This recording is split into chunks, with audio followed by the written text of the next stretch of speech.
Hello student, welcome to sunlight coaching centre. आज हम बात करेंगे क्या साइंस का हमने पढ़ लिया था क्या ओम का नियम, प्रतिरोध क्या होते हैं, विशिष्ट प्रतिरोधकता।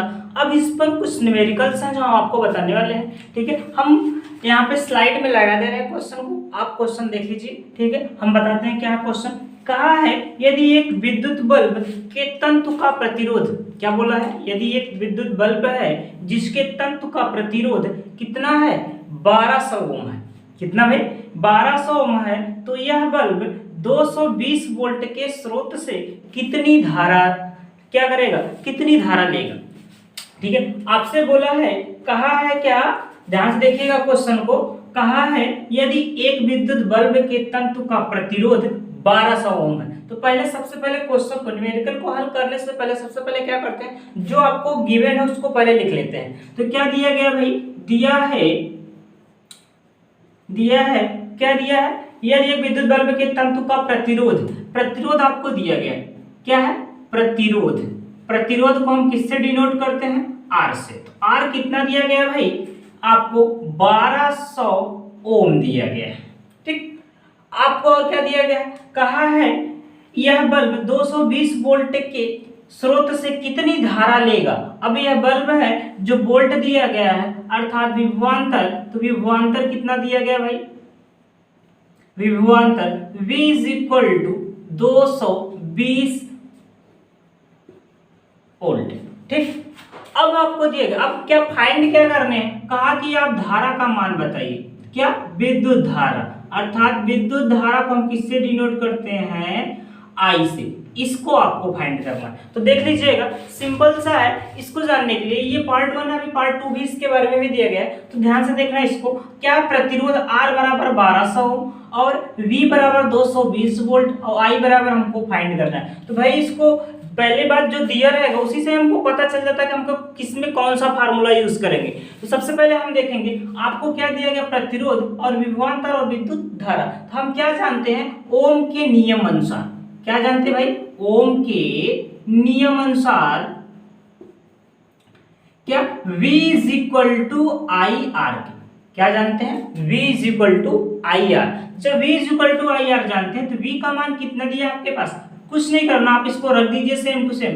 अब क्या, I का मान नहीं पता है, R का मान आपके पास पता है कितना, 1200। ठीक है, तो I बराबर आप निकालोगे कितना आ जाएगा, 220 बटे 1200।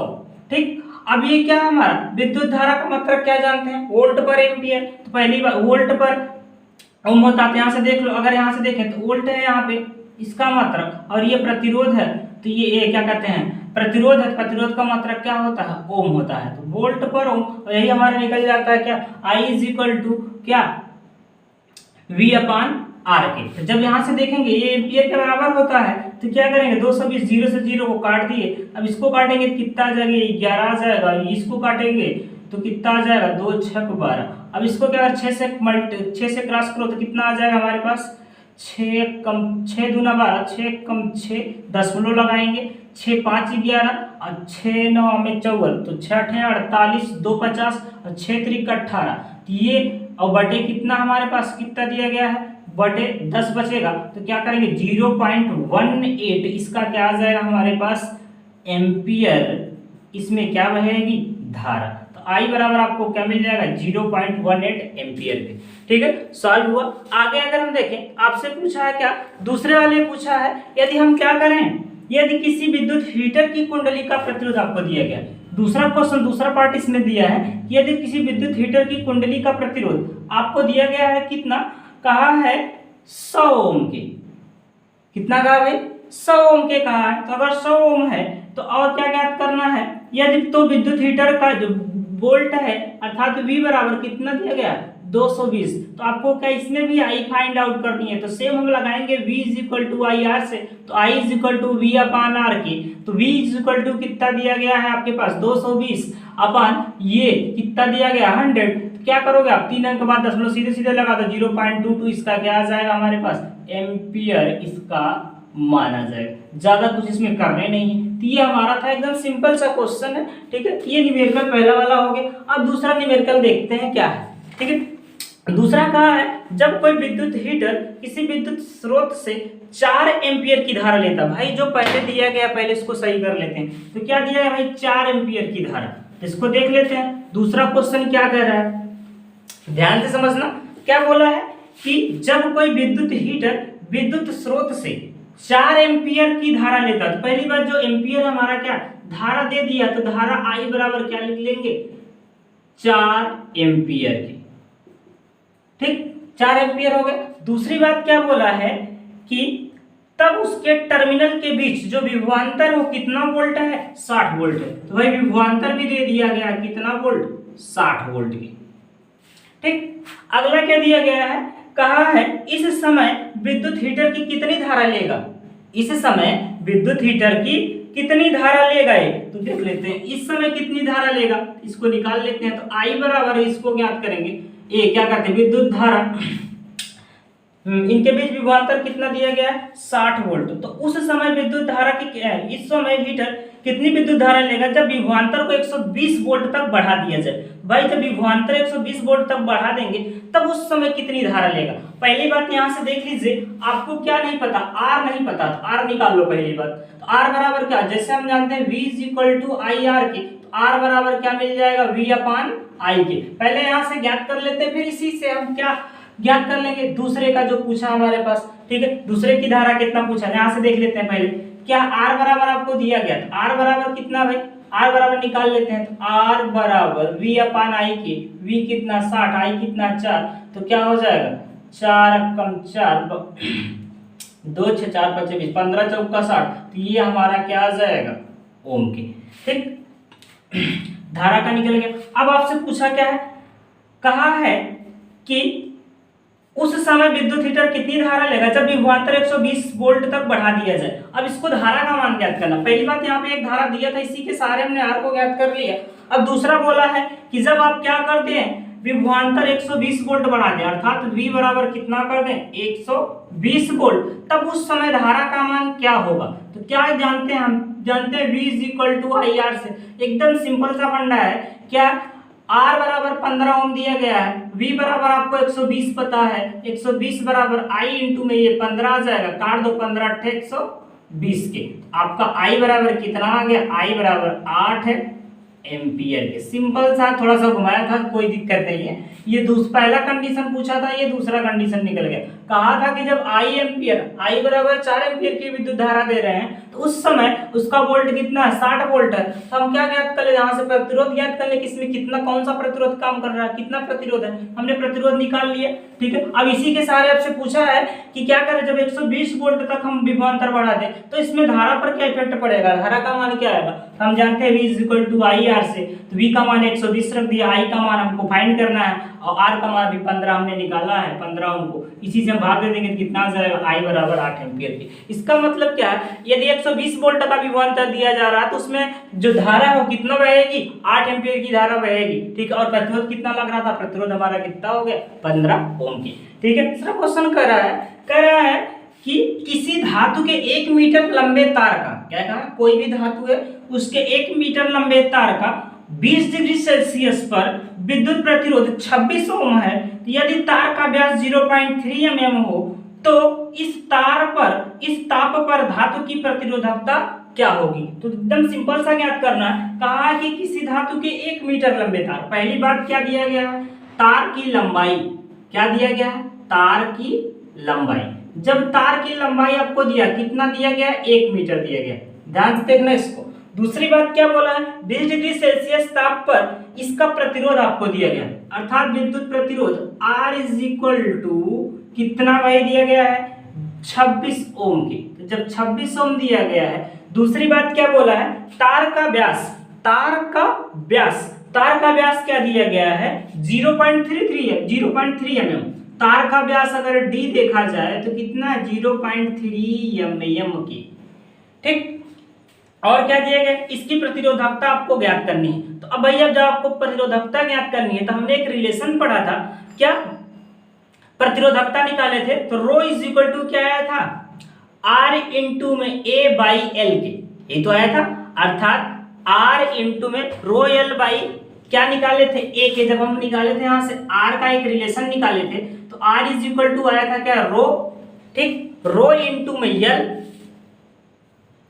बाई ए, यही तो फाइंड आउट किए थे हम लोग, ठीक। अब आपको इसी के सारे से हम एक ही फार्मूला याद रखेंगे, घुमा फिरा के फार्मूला नहीं याद रखेंगे, ठीक है। हमको जो फार्मूला मिला है हम उसी से याद करेंगे, बाकी हमको मैथ आता हम इसको इधर उधर कर सकते हैं, ठीक है। तो क्या करेंगे हम, आपको आर एक फाइंड आउट कर, यहाँ से प्रतिरोधकता ज्ञात करनी है, एल का मान आपको गिवन है, ए आपको निकालना पड़ेगा, आर आपको दिया गया।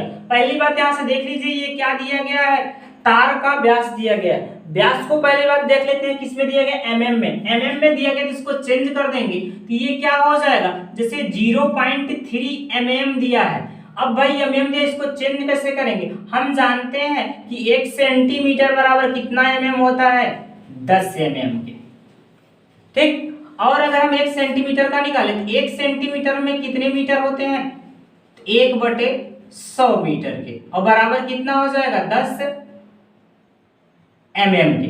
और 1 एमएम अगर निकालेंगे तो 1 एमएम इज इक्वल टू कितना मिल जाएगा आपके पास, देख लो ध्यान से, 1 एमएम इज इक्वल टू 1 कितने मीटर के, 1000 मीटर के, ठीक। अर्थात इसको क्या लिख सकते हो, 10⁻³ लिख सकते हैं।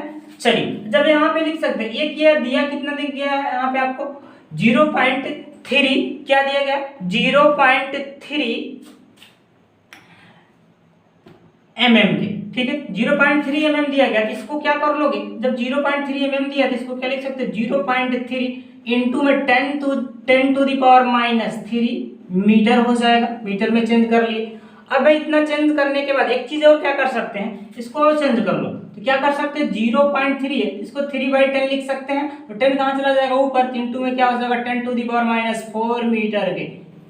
अगला स्टेप चेंज कर लिए, चेंज कैसे किया है ध्यान से समझ लीजिएगा, इतना विस्तार तो नहीं बताते हैं, इसे मल्टीप्लाई कर देते तो हो जाता काम, ठीक है। तो क्या करेंगे, तो यहाँ पे क्या 3 इंटू में 10⁻⁴ मीटर हो गया, ठीक। एक एक स्टेप देखना है ध्यान से। जब इतना हो गया आपके पास, अब आपको क्या निकालना है, ए है एरिया, जब एरिया निकालोगे तो आर की जरूरत पड़ेगी, हमने इसकी त्रिज्या फाइंड आउट कर लेते हैं, तो आर बराबर क्या हो जाएगा 3/2 इंटू में 10⁻⁴ भाई जब व्यास आपको दिया गया तो त्रिज्या निकालने के लिए 2 से डिवाइड ही तो करना पड़ेगा, हम 2 से डिवाइड कर देंगे तो आपका क्या निकल जाएगा, त्रिज्या निकल जाएगी, ठीक। अब हल करते हैं इसको, आपको क्या फाइंड करना है, सीधे सीधे रो फाइंड करना है, तो रो इज इक्वल टू क्या आ जाएगा, आर इंटू में ए बाई कितना एल के। अब देख लीजिएगा आर का मान कितना दिया गया आपके पास 26 इंटू में एरिया आपको निकालना तो क्या होता है πr², अब मान क्या मिल जाएगा आपको एल, एल का मान कितना 1 मीटर के। इसको जब हल करोगे तो 26 इंटू में पाई का मान 22/7 रख दो, इंटू में आर का मान कितना हो जाएगा 3/2 r² है, इंटू में क्या कर दो 3/2, ये क्या 10⁻⁴ 2 बार मल्टीप्लाई कर दोगे 10⁻⁸ के हो जाएगा, हो गया, ठीक है। जब इसको हल करोगे तो क्या मिल जाएगा आपके पास, यहाँ पे अगर डिवाइड हो रहा है तो कर दो, नहीं तो कोई बात नहीं, ठीक है। हल करेंगे तो कैसे मिलेगा आपको, देख लीजिए यहाँ पे 2 × में 22 हो जाएगा, 2 से काट दो इसको कितना आ जाएगा 13 के, मल्टीप्लाई कर लो कितना आ जाएगा भाई 11 3 33 के 3 हासिल 3 और 11 कम 11 3 14 इंटू में कितना आ जाएगा 3 इंटू में 3 के, 7 से अगर डिवाइड हो रहा है तो काट दो, कटेगा ही नहीं, मल्टीप्लाई कर लेते हैं, फिर 7 से डिवाइड करके क्या कर लेंगे 9 है 9 3 27 के कितना आ जाएगा 7 हासिल 2 और 9 4 36 36 2 क्या आ जाएगा 38 38 के 8 हासिल 3 और 9 कम 9 3 12 बटे कितना आ जाएगा 7 के इंटू में 10⁻⁸ के, ठीक। अब यहाँ से देख लेंगे तो जब इसको निकालेंगे, यहाँ पे अगर हम डिवाइड करेंगे इसको 7 से डिवाइड करेंगे तो क्या मिलेगा आपको 7 कम 7 5 12 58 हो जाएगा, 7 8 56 2 58 हो जाएगा, 7 3 21 6 27 होता है तो दशमलव लगा देंगे, 7 8 56 फिर वही आ जाएगा, फिर 7 8 56 इंटू में 10⁻⁸ के। अब आपको क्या करना है, अगर यहाँ पे एक अंक बाद दशमलव लगाओगे तो आपको क्या मिल जाएगा 1.83 इंटू में 10⁻⁶ के। ये आपको क्या मिल गया विशिष्ट प्रतिरोधकता। इसका मात्रक क्या होता है, इसका मात्रक विशिष्ट प्रतिरोधकता का मात्रक, ये हमारा प्रतिरोध है, इसका मात्रक क्या हो जाएगा ओम मीटर स्क्वायर हो जाएगा, तो ये मीटर से काट देंगे तो क्या मिल जाएगा ओम मीटर के, कितना आ जाएगा भाई इसका मात्रक ओम मीटर। इसका सही आंसर क्या होगा, आपके पास क्या मिला, ये जो रो है विशिष्ट प्रतिरोधकता अर्थात विद्युत प्रतिरोधकता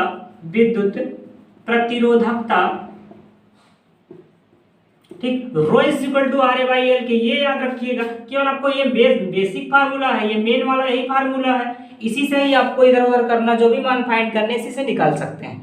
ठीक है, आई बात समझ में। अब हम चलते हैं क्या अगले क्वेश्चन पर। अगला क्वेश्चन बहुत इंपॉर्टेंट है, ध्यान से उसको समझना, ये क्वेश्चन ज्यादा एग्जाम में आते हैं। तो देख ले, अगला क्वेश्चन दिया गया है, कहा है कि दिए गए पदार्थ के किसी एल लंबाई तथा ए मोटाई के तार का क्या है, ए मोटाई के तार का प्रतिरोध 4 ओम है।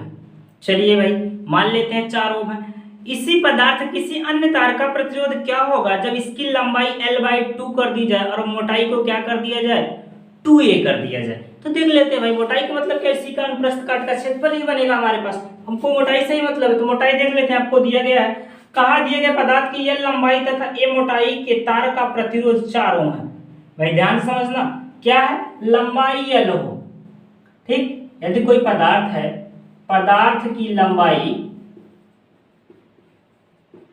आपको L दिया गया है, ठीक, उसकी मोटाई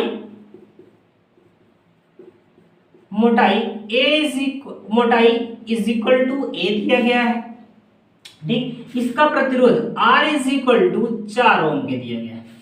ठीक, अब इसी पदार्थ के किसी अन्य तार का प्रतिरोध क्या होगा जब इसकी लंबाई L/2 और मोटाई 2a कर दी जाए। पहली बात, इसका अगर हम प्रतिरोध ज्ञात करेंगे तो इसका प्रतिरोध क्या मिलेगा आपके पास, इसका रो, और अब यहां से देख लेते हैं R बराबर हम क्या जानते हैं, पहले यहीं से देख लेते हैं, R इज इक्वल टू क्या होता है, रो L/a के, यही होता है। कंडीशन पहला हमको दिया गया है कि इसका प्रतिरोध क्या होगा जब प्रतिरोध यहाँ पे 4 ओम दिया गया है। कंडीशन देख लेना, क्या है, प्रतिरोध आपका कितना ओम दिया गया है, 4 ओम दिया गया हो, तो इस स्थिति में आपको क्या करना है, देख लेते हैं। तो R यहां से निकालेंगे, अब इसका प्रतिरोध फाइंड आउट करना। R बराबर ये रो मिला और L मिला बाई A मिल गया, इसकी मोटाई कितनी का, ये A मोटाई, तो हमको यहाँ पे कोई दिक्कत है नहीं, हम सीधे सीधे निकाल लेते हैं। और यहाँ से R2 भी फाइंड आउट करनी है, तो देख लेते हैं क्या मिल सकता है यहाँ पे। दूसरा, इसको मान लेते हैं R1, R1 बराबर इतना मिल गया पहले कंडीशन के लिए, ठीक, R1 बराबर ये मान लेते हैं दिया गया। फिर दूसरी स्थिति में कहा है यदि हम लंबाई को क्या कर दें, लंबाई L बराबर कितना कर दे, लंबाई को कहा है क्या, आधी कर दें, तो लंबाई चेंज हो जाएगी, तो कितना मिल जाएगा, L/2। दूसरी बात क्या कहा, इसकी मोटाई को दुगुना कर दें, अर्थात मोटाई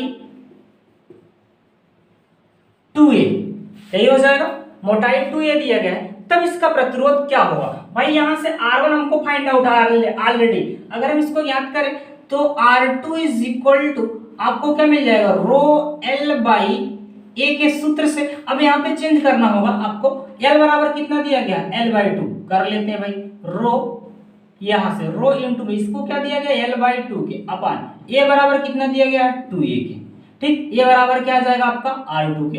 हल कर लीजिए, R2 आपको फाइंड ही करने हैं, तो क्या मिल जाएगा R2, तो रो और इंटू में L बाई कितना जाएगा 2, और इधर नीचे आ जाएगा क्या 2a।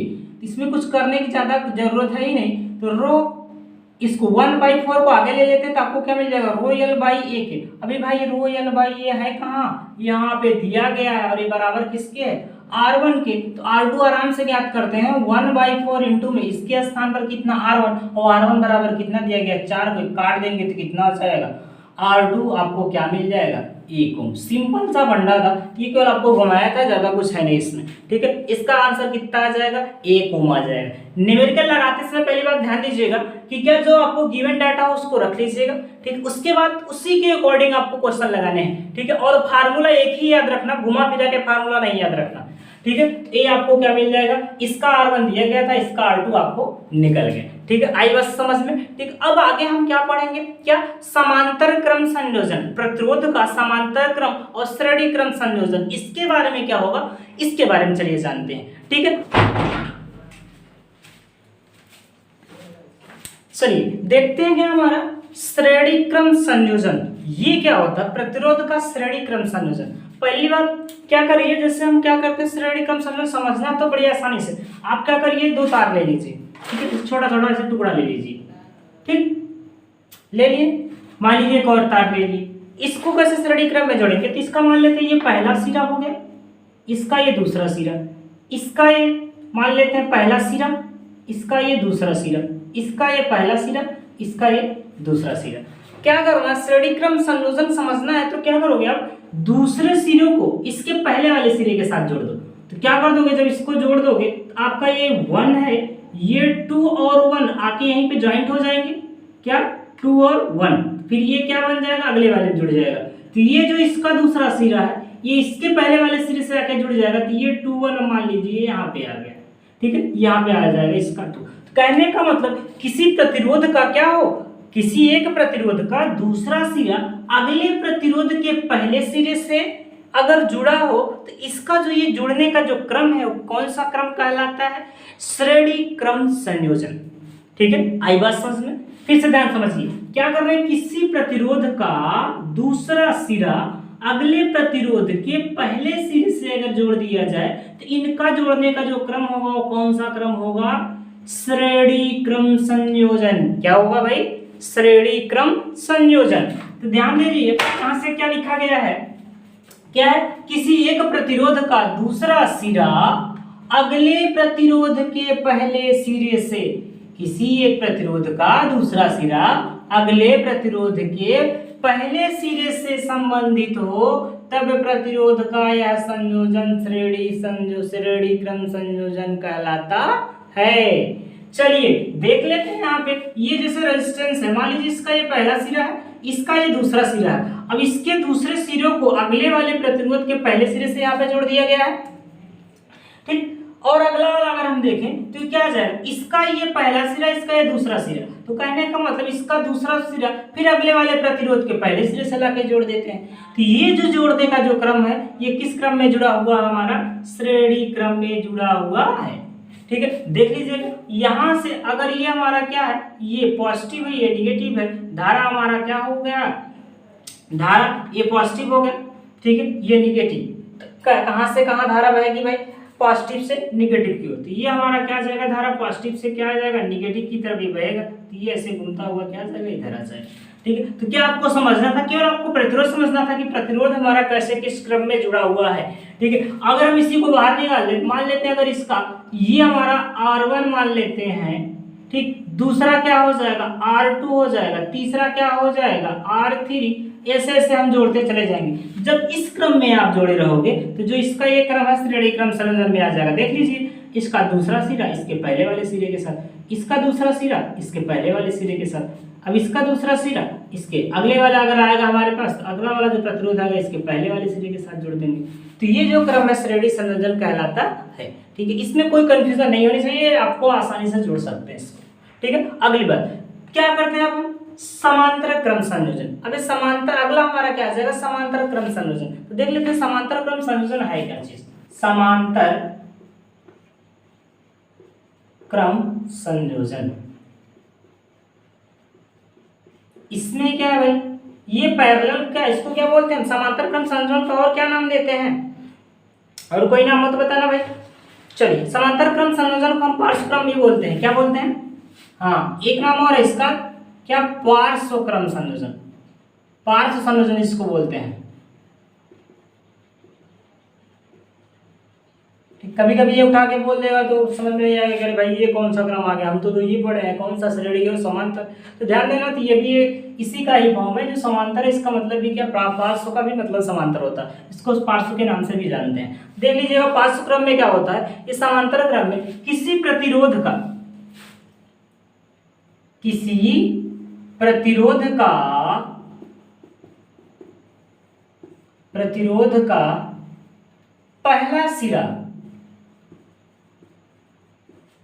पहला सिरा अगले प्रतिरोध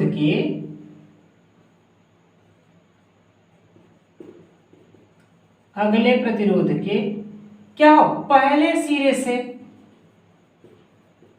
तथा दूसरा सिरा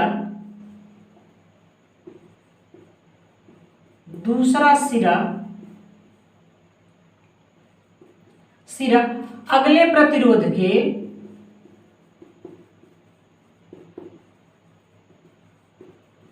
दूसरे सिरे से, इसको जोड़ देते हैं, सिरे से संबंधित हो तो इसको लिख लेना भाई, हो तो जो इनका संयोजन का क्रम क्या कहलाएगा, तो संयोजन, तो यह संयोजन पार्श्व क्रम या समांतर क्रम संयोजन कहलाता है।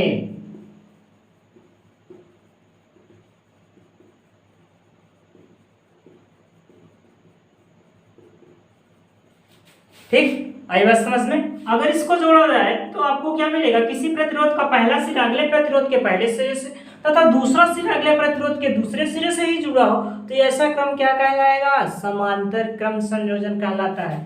कैसे समझेंगे इसको, देख लीजिए। मान लीजिए हमने क्या लिया, एक प्रतिरोध लिया, ठीक, ये प्रतिरोध हमने बना दिया, ठीक। दूसरा कोई प्रतिरोध लिए, मान लीजिए दूसरा कोई प्रतिरोध लिए,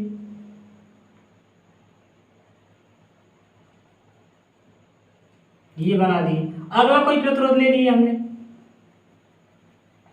अब इन सबको आपस में जोड़ना, तो क्या कर सकते हो भाई, जोड़ने के लिए हमने क्या बताया, इन सब का पहला सिरा पहले सिरे से, दूसरा सिरा दूसरे सिरे से ही जोड़ दो। तो क्या करते हैं, मान लिया हमने लाके इसको क्या, इसके पहले सिरे से इसको भी लाके हमने ऐसे जोड़ दिए।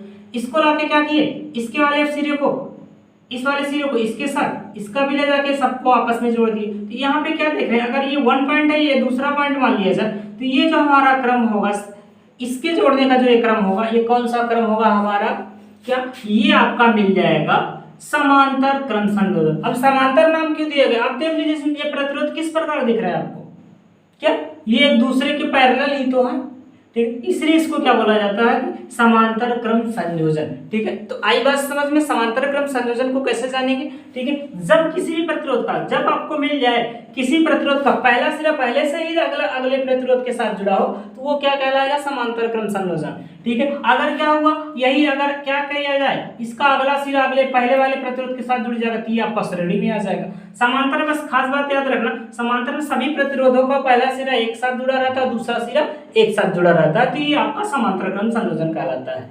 ठीक है, इसमें कोई ज्यादा याद करने की जरूरत नहीं है, सिंपल सा फंडा है इसको। ठीक है, अगले हम वीडियो में आपको क्या बताएंगे भाई, अगले वीडियो में आप पढ़ोगे क्या, ये जो समांतर क्रम है और ये जो श्रेणी क्रम है, इनके फार्मूले जनरेट करना कि भाई अगर प्रतिरोध है इनको हम जोड़ेंगे कैसे। आप तो ऐसा देख लिए कि आपको इसमें मिल गया सर्किट में, तो आप क्या करोगे, आपको सर्किट में नहीं आएगा, आपको कोई मान दिया गया तो इसको कैसे निकालोगे कि हमारा टोटल प्रतिरोध कितना आएगा। तो इसके लिए हम क्या करेंगे, फार्मूले जनरेट करेंगे, समांतर क्रम के और श्रेणी क्रम के जो प्रतिरोध है इनके फार्मूले हम अगले वीडियो में जनरेट करेंगे। ठीक है, आई बात समझ में। ठीक, आप क्या करिएगा, अगर यदि आपको वीडियो पसंद है तो ज्यादा से ज्यादा लोगों तक शेयर करिए। ठीक है, लाइक भी कर दीजिएगा। ठीक है, सब्सक्राइब करना मत भूलिएगा। ठीक है, तब तक के लिए धन्यवाद।